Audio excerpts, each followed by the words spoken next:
This is a presentation about the legacies of D J Davies and Raymond Williams. And it follows on, I think, quite well from the last session that we had, because there has been quite a lot of talk in recent times, since the UK general election, within the party about the need for us to think about repositioning ourselves. And I was at a conference yesterday organised by the IWA in Cardiff, where Richard Wynne-Jones's analysis of where we are as a party, what he said was that we've reached our what are we for moment. And I think the general thinking is that we've achieved our short-term objectives. Ellen said earlier on that the three British parties have largely been won around to support further devolution and the support of a yes vote in the referendum. Who can forget that unanimous trigger vote in the Assembly? The reform of the Barnard formula. The Labour Party were doing all they could to undermine our position on that until they came into government with us. And as well, I think we've won around the other parties, at least in principle, to support further legislation to protect the Welsh language. And so we've got to this point where there's very little to differentiate ourselves between ourselves and the other parties. And with the new government now that's formed in Westminster, this new Con-Dem coalition, two distinct political camps have developed. And they are the neoliberal or monetarist camp, which is all about cut now, cut quick, slash and burn, and the Keynesians, who oppose cuts and argue for increased public spending to get us out of the recession, and argue for a slower reduction of the debt and the deficit over a longer period of time. Now, in case any of you here are unsure which side we are on in all of this, we are Keynesians. Now, we weren't able to meet the high expectations that we set ourselves as a party in that election, and that has led to calls for a rethink of our political strategy. Questions have been asked like, what are we for? We can't differentiate ourselves, where do we go next? We tried in the election to be the bastions of the welfare state, to oppose the cuts, the downgrading, the privatisation, and we campaigned for workers' rights. And all of that, of course, is traditional Labour Party territory. And we have shamelessly tried to appeal to Labour Party voters. And there was a fairly obvious job of work to do with that while Labour were in government in London and doing their worst. And now some of us are watching open-mouthed with the bare cheek of the Labour leadership candidates who are now decrying these Con-Dem cuts when they themselves, had they formed the government, they would have been implementing cuts which were much deeper, by their own admission, than those implemented by Margaret Thatcher in the 1980s. We're even seeing those candidates coming out with statements opposing the war in Iraq. Where have they been? Now, the dividing lines in the British context have become clear, and Labour are successfully repositioning themselves, and they're in the process of reinvigoration. They are going to do well in the next elections. So does that mean that we need a change of direction?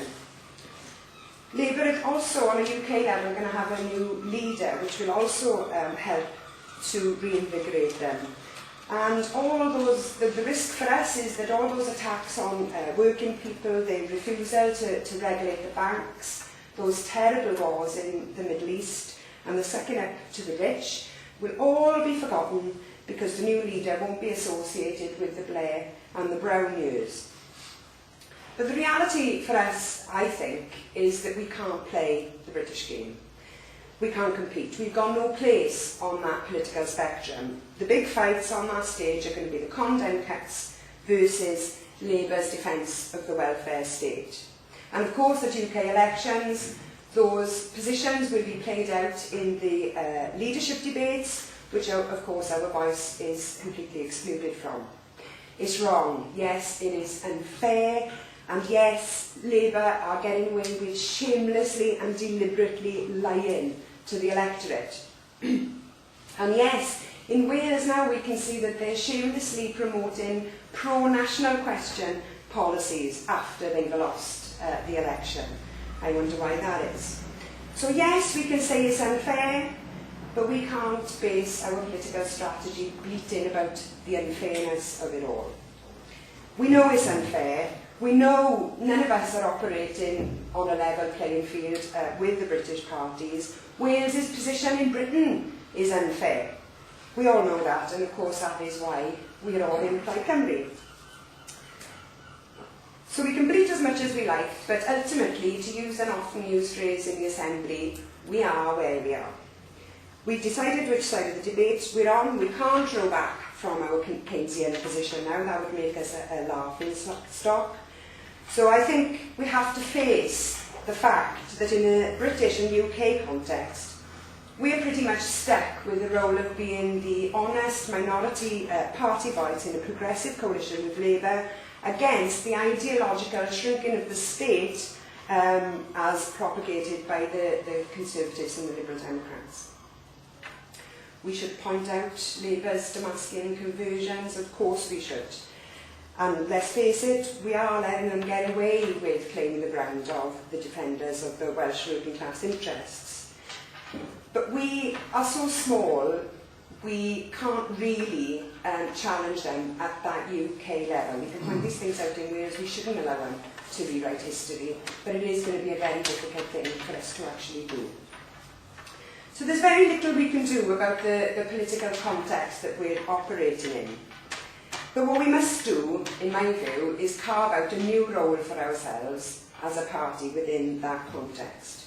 We can't ignore the bigger picture thinking on this. The economy is everything. People are losing their jobs, and we all know more job losses are on their way, particularly in the public sector.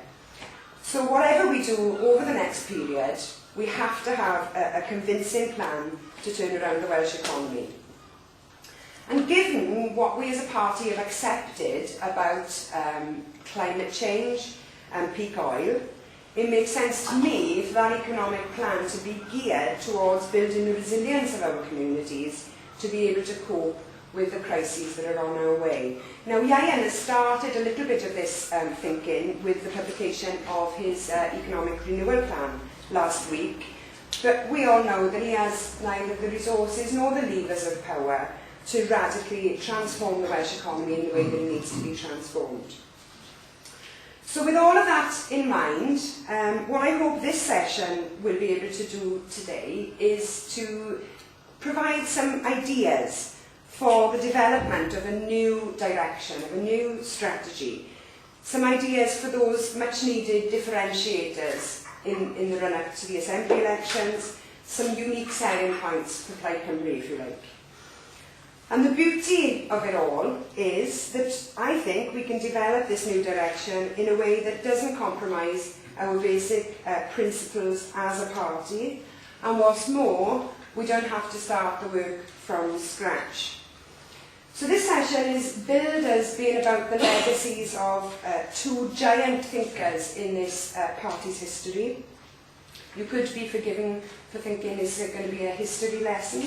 In some senses it is, because we're talking about things that were said in the past.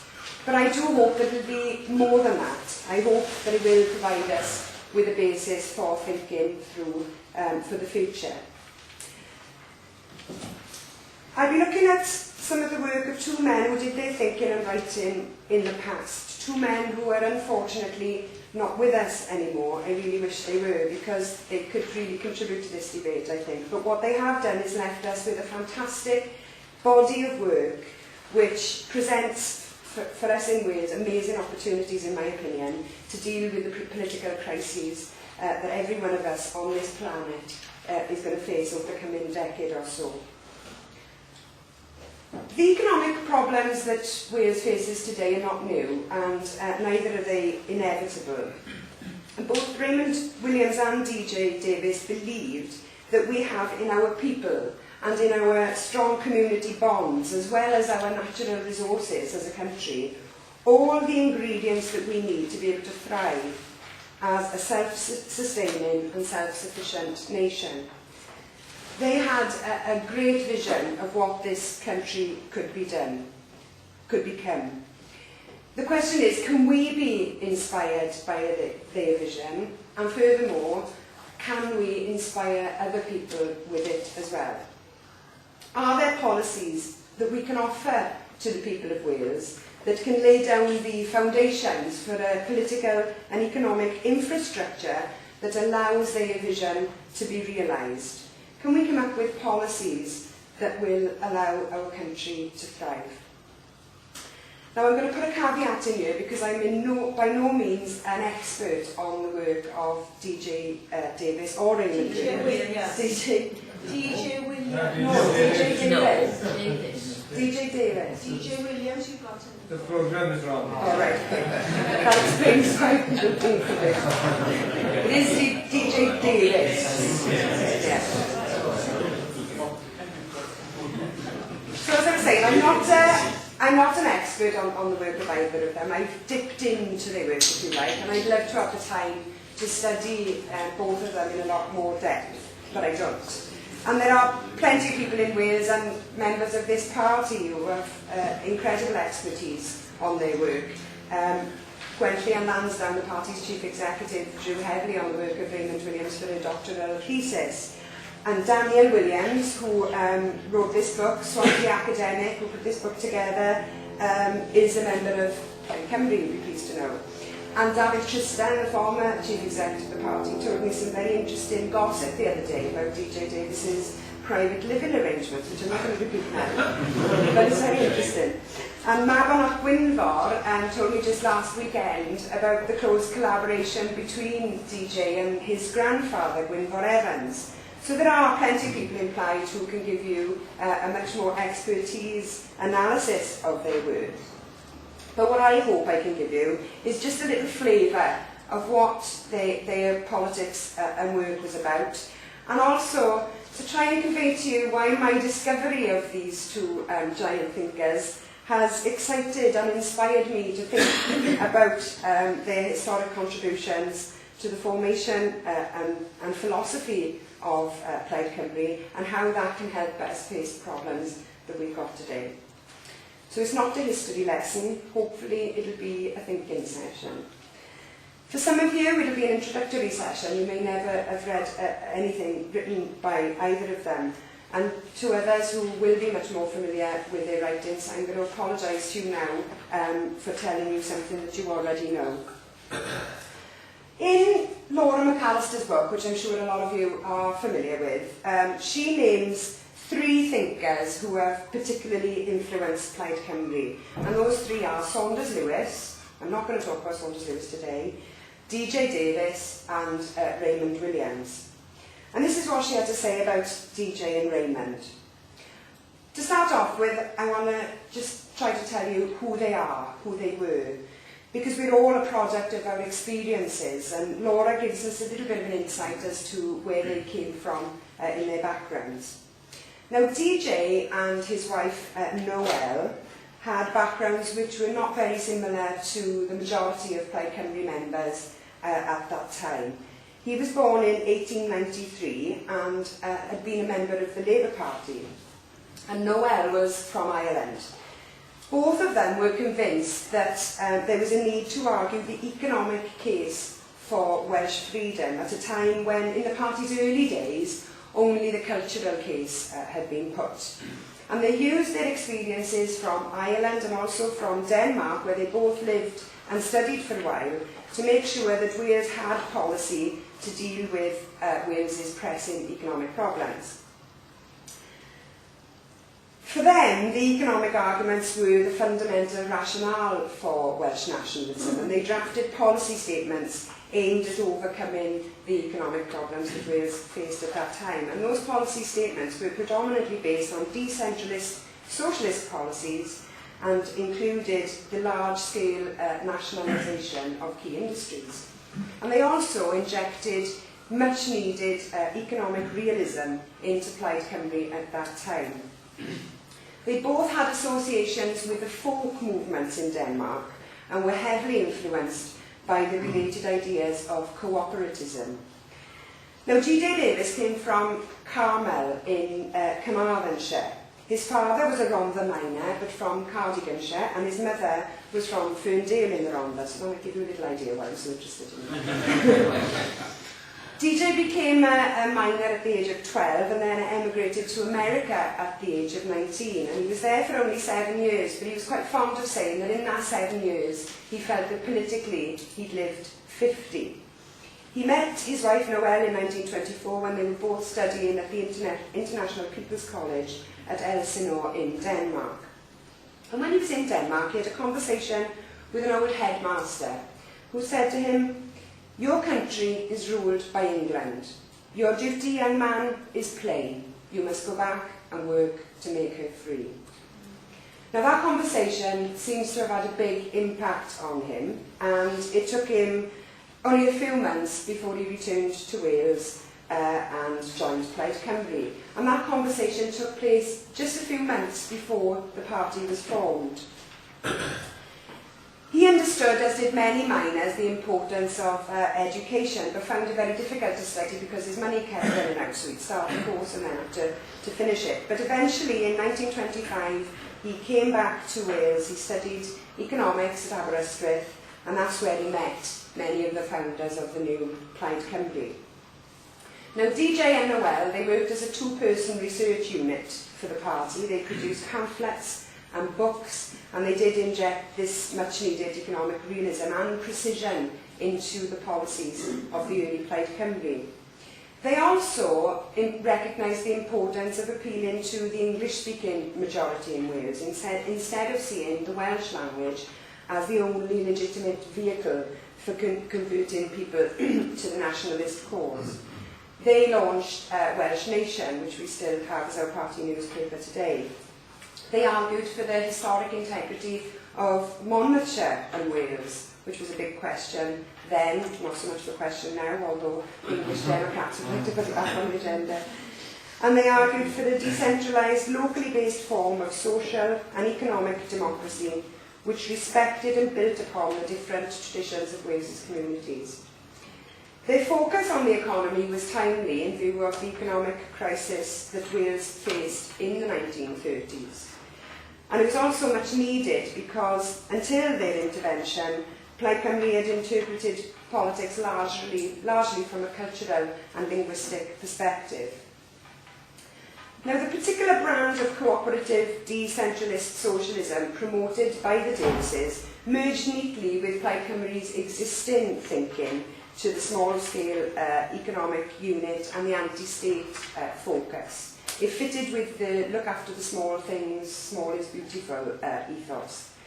And Gwynfor Evans insisted that it was the development of the economic rationale for Plaid Cymru's nationalism within Davies's book, which is called The Economics of Welsh Self-Government, that convinced him as a sceptical undergraduate to join Plaid Cymru.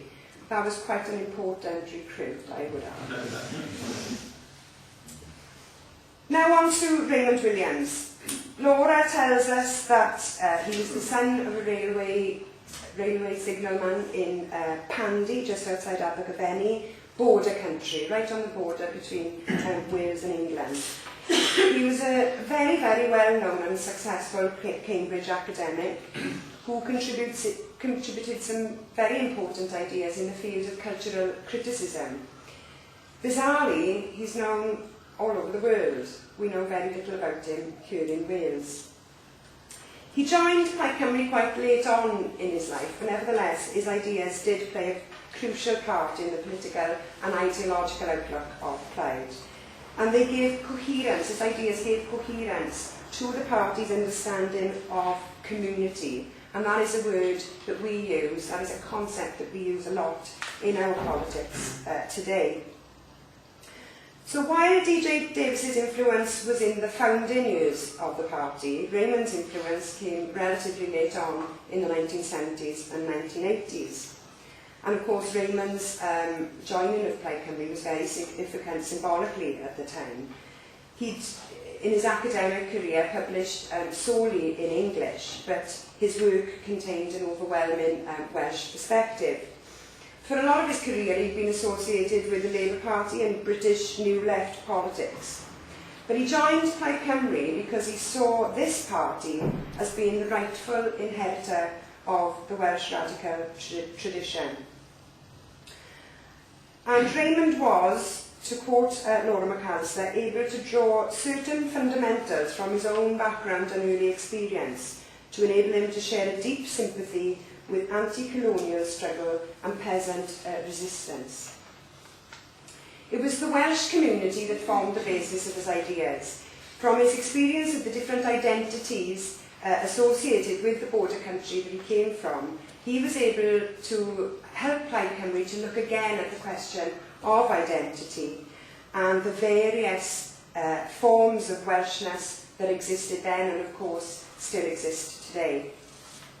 Raymond had also been a member of the Communist Party and as I said, he'd been a member of the Labour Party but never an enthusiastic member of the Labour Party.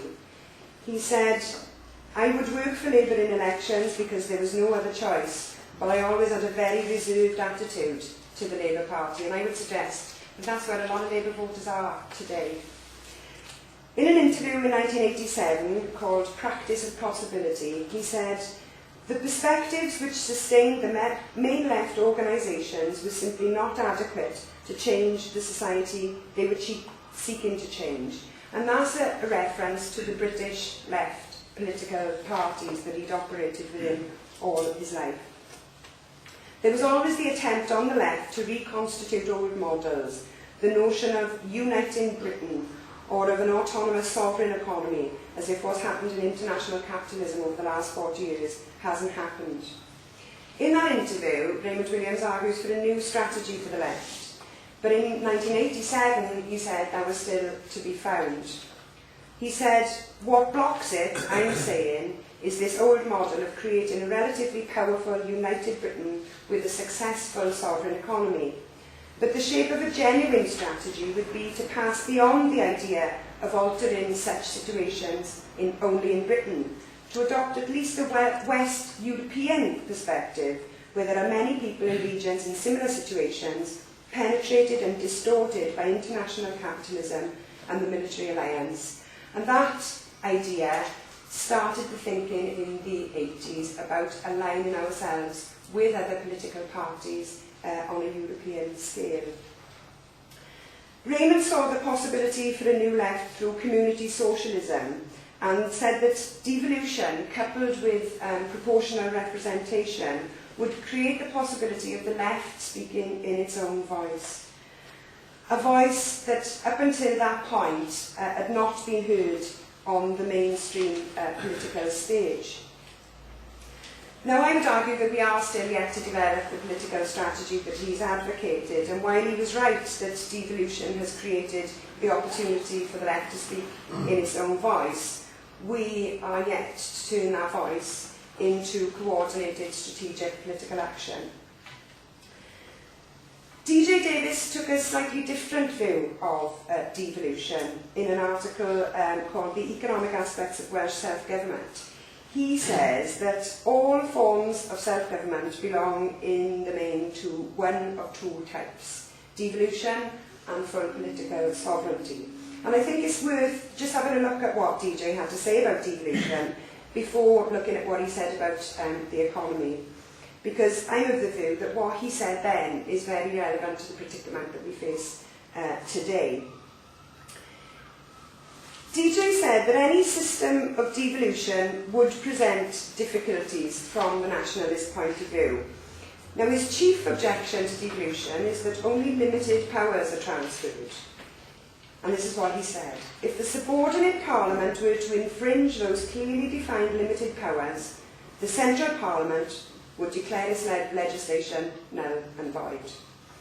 Under such a system, the British Parliament and Treasury could prohibit any social or educational experiment Wales might decide to make, and the last word in Welsh policy making would lie with them. There can be no real political sovereignty without control over finance, and under a system of devolution, control over finance would, in the last resort, be in the hands of the Central Parliament. Don't we just know that? Now, DJ argued that on the question of the question of finance would be the central question to any Welsh government. And he believed as well that the first Welsh Parliament in the future, for him, would have a natural socialist majority. So the analysis that he undertook of the economy and finance is from a socialist perspective. He predicted the first government would face a number of problems, the first of which would relate to banking, finance and credit. Theoretically, he said, a nationalist government would nationalise the banks. We've done that, so we can tick that one off and move on. He said that our discussion of the problem of finance has to be conjectural because we don't have the figures to enable us to judge whether or not a Welsh government could, for example, set up a national bank successfully. So we still don't know the sums accurately, but it is interesting to note that in government, Plaid has talked quite a lot about setting up a people's bank through using the post office network and building on the credit unions and so on. Now, nationalisation of the banks would have seemed like a crazy idea before 2008.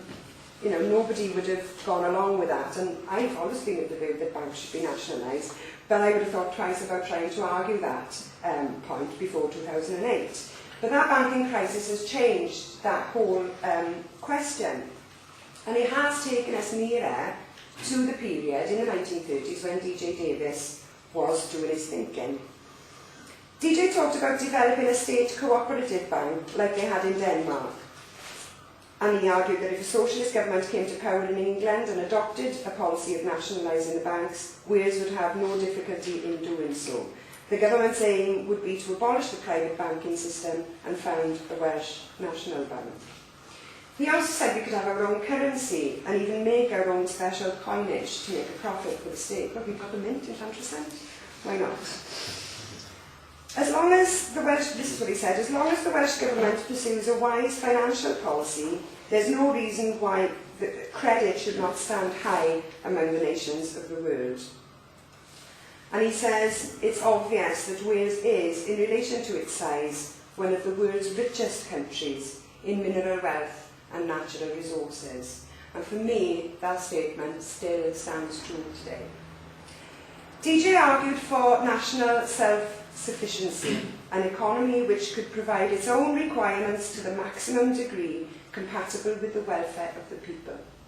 He drew on the ideas of Robert Owen, who's known as the father of the cooperative movement, and talked about well-organised cooperative societies to distribute goods within the country and to organise international trade. Their activities would be based on the economics of indispensability and not on the economics of scarcity, which he argues results in huge concentrations of poverty and wealth. But he rallied against state control, the state-controlled version of nationalisation, and he argued against the nationalisation of the mines in the 40s because it wasn't proper workers' control of those mines, it was state control. And he wanted to see nationalisation and control of industry by workers along the lines of guild socialism. But he also acknowledged that none of this could be done overnight. He said that it should be done very slowly and that it should be done by building up the powers of the trade union movement. But given the weaknesses of the trade union movement today and the matrimonial bonds that they have with the Labour Party, it's difficult to see how those unions could control industry today. But strong and powerful trade unions were central to Davies's vision. He also talked about the need to radically overhaul our infrastructure. He wrote, Wales has an immense traffic problem since all the railway systems under British rule centre on England and they were built with a view to the interests of England only, which has raised a barrier between north and south. He said that a Welsh government would seek to improve communications and develop a home market for Welsh agricultural produce. When he was talking about making links between north and south, I don't think he was referring to the airline. Raymond Williams also bemoans the transport system. In an article called England and Wales, he said, lines of communication from the turnpike roads to the new railways and canals were driven through Wales on bearings evidently determined by the shape of the larger economy and trading system. And Raymond Williams refers to the work of Michael Hechter, who showed in his book, Internal Colonies, in 1975, that Wales was a typical colonial or extractive economy, very similar to those in Latin America. Now, this transport problem is something that we as a party have recognised, and attempts have been made to improve north-south communications. But we are yet to create this home market for our agricultural produce, and importing and exporting food is something that we do on a massive scale and in a way that is totally unsustainable in the long term. The other big problem that we face as a nation, which they faced in the 30s as well, was unemployment. And linking in with what he said about the need for Wales to develop its own systems of banking, finance and credit, DJ argues that it's not just institutions that control credit, but that the common people of any country can control credit if they will but join together and trust each other by developing credit and cooperative societies.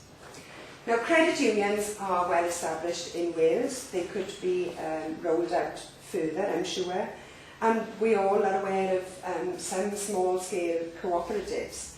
But DJ saw the cooperative movement as developed by Robert Owen as the model for overcoming the Welsh unemployment problem of the 1930s.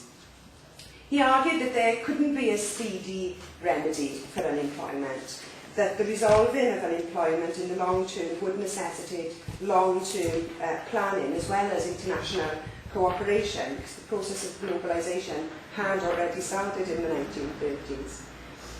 So he was a great enthusiast for cooperation, and in an article called An Economic Policy for Wales, DJ argued, "We believe that a Welsh government steeped in the cooperative ideal would support the formation of cooperative societies for all possible purposes in every possible place, including the cooperative provision of credit, which could be used not just as a way to start up new cooperatives, but also for the purchase of stock and equipment and ongoing expenditure." In an article called The Importance of Community, Raymond said that throughout our history, the Welsh have survived by cooperating within our communities. Now, both DJ and Raymond have said that they see it as no surprise that Robert Owen, the father of the cooperative movement, came from Wales. Cooperation, according to Raymond Williams, was a constant through Welsh history. For him, Welsh history has been all about extending the bonds of neighbourhood, very much attached to place, moving on through the sense of a community under stress, under attack, through conflict, finding its community and collective institutions and attempting to move on from that to a political movement which should be the establishment of higher relations, and that has been the most significant part of the history of Wales. Raymond saw the possibilities in Wales for the establishment of a different kind of society, but he argued that it's not enough to cooperate on the basis, in alliances on the basis of negatives. The only real basis for alliances is agreement on the positive proposals for transcending the negatives, is what he said. So it's not enough for us as Plaid Cymru activists to work in grassroots campaigns and trade unions against the cuts, for example, or against the war. It's not good enough to unite against an immediate evil rather than concentrating upon the development of a truly popular programme with mass support from below. So it's not good enough just to be against things. We have to work out what we are for as well. Now, DJ says that true cooperation can only work with a supporting education system, and that cooperation can't be forced upon people. That seems fairly obvious. It can only be encouraged. And he argues that an education in the national culture and national consciousness and experience of other small nations shows that this is the surest foundation for a growing and progressive cooperation. Cooperation, as well, for us to note, is the opposite to competition. Right towards the end of the Second World War, DJ wrote a great article called "Wales Must Cultivate Her Own Garden." And I particularly like that because I'm a big gardening fan. But that's basically the argument for Welsh economic self-sufficiency. The war had reduced the ability to import goods and foodstuffs, and Britain was forced to become more self-sufficient. And that's a similar situation to the one in which Cuba found itself in the early 1990s, when the USSR collapsed and basically cut off its Cuba's supply of everything overnight, including, fundamentally, oil. And of course that is a situation that we could find ourselves in if predictions about peak oil come true over the next decade. In 1944, DJ talked about new technical developments making possible the production of electric power by harnessing the winds or the waves, are also helping to make nations self-sufficient and independent of outside resources. He also said that there was enough electricity generating potential in Welsh rivers to overcome the need to dig up the coal, a point which is relevant now with what we know about man-made climate change. He was, however, opposed to a system of protectionism and tariffs, because he said that while producing its own requirements to the maximum degree compatible with the welfare of the people, we should still engage in international trade, but not on the basis of the economics of scarcity, on the basis of the economics of indispensability, only importing what we actually need and can't do without. He also talked about creating a system of trade which took out the financing middleman. So this system of high finance, where the providers of the finance cream off the bulk of the profit, could be avoided if you went back to a much more simple bartering system of exchange. And DJ believed that should the life of Wales and other nations be based firmly on the principle of self-sufficiency and no longer subject to the whims of the international export market, they will enjoy not only greater internal prosperity and stability, but also enhanced prospects of world peace. So peace is more likely to be ensured under a system where everyone cultivates their own garden than by the present system under which we're all competing to mark out spheres of economic influence in other people's gardens. I'm going to finish with a quote from Raymond Williams that he wrote in an article called "Mining the Meaning, Keywords in the Miners' Strike." He said, "There is wealth only in people and in their land and in their seas. Uses of wealth which abandon people are so profoundly contradictory that they become a social disaster, on a par with the physical disasters which follow from reckless exploitation of the land and seas. An economic policy which would begin from real people in real places and which would be designed to sustain their continuing life requires a big shift in our thinking. The world political situation now requires a big shift in our thinking. Are we as a party ready to make that shift?"